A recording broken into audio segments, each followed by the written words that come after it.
Hey guys, what's up? It's iFlynn here, and Update 20 got released yesterday, just a few hours ago actually, and obviously we have Octavia, as you guys can see her dancing on the screen. She's a pretty cool, sort of gimmicky Warframe to play around with. Her abilities are cool in the sense that you can personalize them, customize them, and sort of make them your own with the music and stuff. She has a pretty cool event, and also we have different things like the Dex weapons coming back, as it is Warframe's 4th birthday this year, which is pretty crazy to think that this game has been around for 4 years. So, Update 20 brings a lot of different changes in terms of, let's say, the UI being absolutely massive. For some reason, whenever you, play a mission, it pops up the reward screen, you have this massive UI pop out at you, and it's pretty crazy. So, talking about, different changes coming into Update 20, we have pretty cool things over here in the arsenal that I wanted to show you guys. So if we go ahead, go to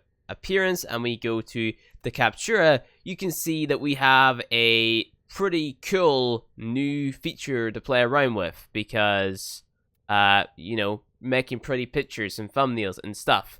Like I said beforehand, a lot of content creators pushed for this, and I just wanted to show it off before I show off the frame, before I show off, all the other stuff and the clan stuff that there is. And this is just an awesome update in terms of just adding new features in. Features that I feel should have been in the game a long time ago. So, this is the Captura feature, and basically what you're able to do is anything and capture it, right? So let's jump over here, we press C, and then you get the second dream plane, and then your Warframe is upside down, and you can take pretty pictures of your Warframe being upside down, which is pretty cool. It's pretty fantastic, right? So currently see Octavia cool and stuff.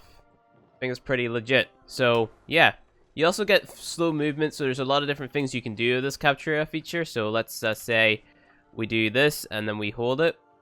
Okay, maybe we can't do slow movement. Okay, advanced timing. So there's a lot of different things that you can do with this feature, and it's kind of just down to you to play around with it and make those cool cinematic shots. And if you do make anything awesome, make sure to go ahead and tweet it at me, and then we can talk about how to replicate whatever it is that you created and turn it into maybe a fancy thumbnail or something, because I'm all for making content, which is pretty cool. So yeah, that's what YouTube and stuff is about. But yeah, moving on to Octavia. I'm not going to talk too much about her build or anything in this video, but we're going to talk a little bit about her abilities. Now, if you guys want to pay attention to the animations, we're going to go ahead and cast all of her abilities here. So we're going to throw her 1, we're going to throw her 2, her 3, and her 4. And you see that all goes in a sequence to sort of simulate a dance type thing. So she's dancing with her abilities, just watching it back. She's doing these weird things with her arms, and it's meant to simulate dancing. You can also hear the music in the background, and all these abilities that you throw out work in conjunction with one another to make pretty cool buff effects for you and your team. So the first 2 abilities are crowd control abilities. So you throw out, if I get away from all the noise over here, you throw out a little ball, which any enemy who's near it gets crowd control. For some reason, we're lagging a little bit over here, which is pretty weird. But you throw out this ball, and this ball attracts enemies to it, and they shoot at it, they get distracted by it. You can throw out a roller, which then picks up that little ball and rolls around, kind of like a little marching band parade thing. Her third ability is a buff, whenever you, sort of match with a beat. So usually there would be a thing at your feet which pulses out, but for some reason in the Captura we can't actually see it happening, but that's pretty weird. But you can see it on the floor there, kind of faintly. And then her 4th ability takes all the abilities that you have and basically makes a massive buff or a damage buff out of all the abilities. So it takes the decibel levels, it says in the ability section. So you throw out your 1, your 2, and your 3, and then you press your 4, and you see these little spikes in the ground.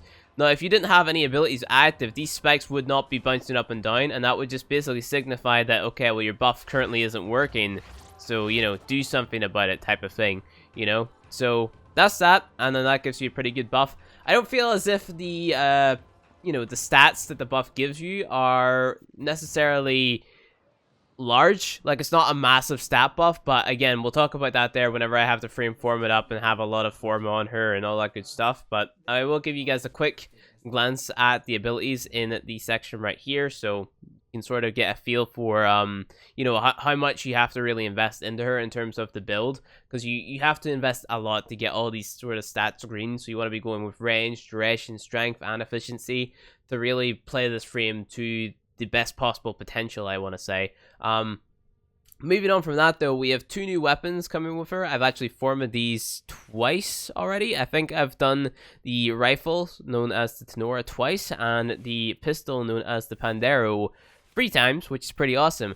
And if I were to choose a favorite out of the 2, I would definitely say that it goes to the secondary, the pistol. Now, I'm just going to go ahead and jump into an M-Prime Extermination right here to show off these weapons, because I think these weapons are pretty cool in the sense that it kind of takes from other weapons that are already within the game.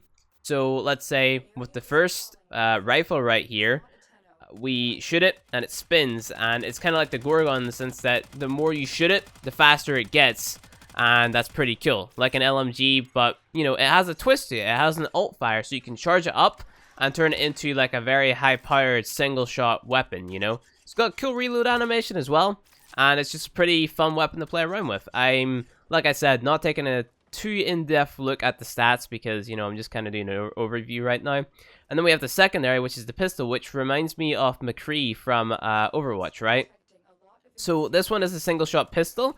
You can really spam it, and it's pretty cool. It's a nice revolver, got a nice reload animation, very awesome feeling. And then you can have another alt fire, which turns it into McCree's second ability in Overwatch. So, you know, you just shoot a bunch of bullets out with the alt fire. It's pretty cool. Turns it into a rapid fire. Of course, it's not, you know, it's faster than McCree's, but still cool. You know, it takes that theme, and it's pretty awesome.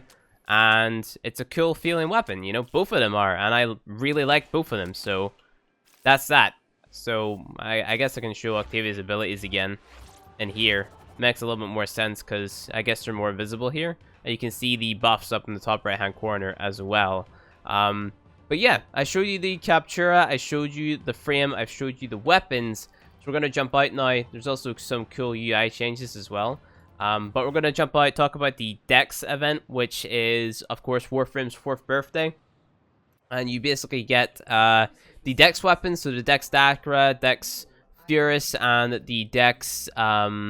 yeah, so here we go, Dex Sybaris. So you just do these missions. They're very low-level missions, very easy. Just go ahead and play them, and you get the weapons. If you already own the weapons, I believe you get the weapon, and you can sell the weapon for a slot, which is pretty awesome. So there's that. And then, obviously, there is the Octavia quest, which you go on, you talk to Cephalon Suda on the relay to acquire, and I believe it's sort of focused around Sentient Hunhao, which, if you guys remember, you played the Second Dream, is the bad guy in the Second Dream quest, which is pretty cool, and I like that it sort of introduces the lore. Quick spoiler though, well, not really a spoiler, but a warning going into the quest. It talks a lot about the Ordis lore, so if you haven't completed the Cephalon fragments by collecting all those Cephalon fragments, you want to go ahead and complete all those first.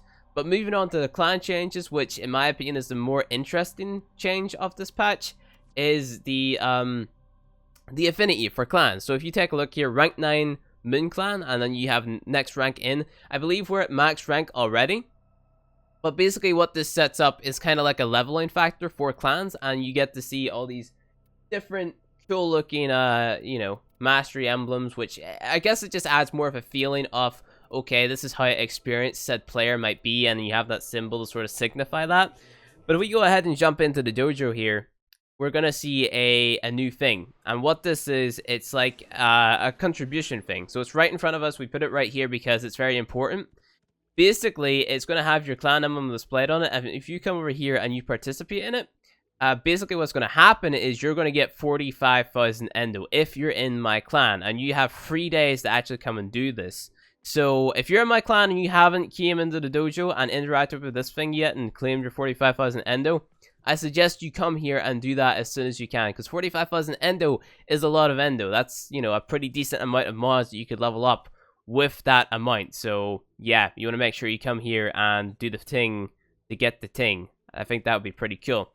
But other than that, guys, that is really all this update has to offer. And I kind of feel like, you know, we got a lot with the update, but for it being one of the larger updates, quote unquote, we got very little within it. But in a sense, I am okay with that, because they didn't sort of oversee what they were trying to throw out. They didn't say, okay, well, we're gonna have the massive new quest in this update. They didn't basically fill us up with false hope or false promises, and they just put out what they were comfortable with producing and putting out at the time, instead of just saying, oh yeah, we're gonna produce the War of In and it's gonna be out next update. Okay, sorry, we couldn't get it out, it's gonna be out next update. I'm okay with this. It's still content in a sense that, you know, it's things to do within the game. Of course, it won't keep our attention for long, but it's still pretty welcome changes that I personally like, because it affects how I look at the game and how I play the game, and even my flow of content creation. So definitely leave your thoughts and opinions down below about what you think about Update 20 as a whole, because I know there's not a lot of stuff within it, but there's a decent amount of things to do. You might like fly through it within a day's time, but it still gets you logging into the game. You can see the game progressing in, I want to say, almost a positive direction with the features that they are adding in. Warframe is an ever-evolving game, and we kind of just have to accept that as people who play it, you know? So we just have to hope that in the future, the game is going to get really, really good. So yeah, we invested all this time into it, and yeah. So I guess that's it. So thank you guys for watching this video. If you enjoyed it, hit that like button below.